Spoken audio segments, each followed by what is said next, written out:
Whoa, steady now. So this is our New Year's Day right now. Welcoming 2025.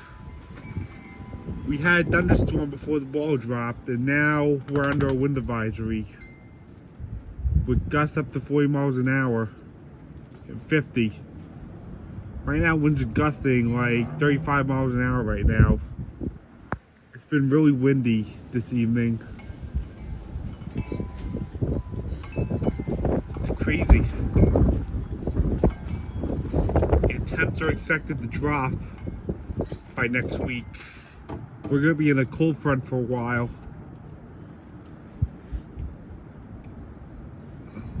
We don't need too much snow now because I'm supposed to go away in 2 weeks, and I just don't want any black ice at Islip Airport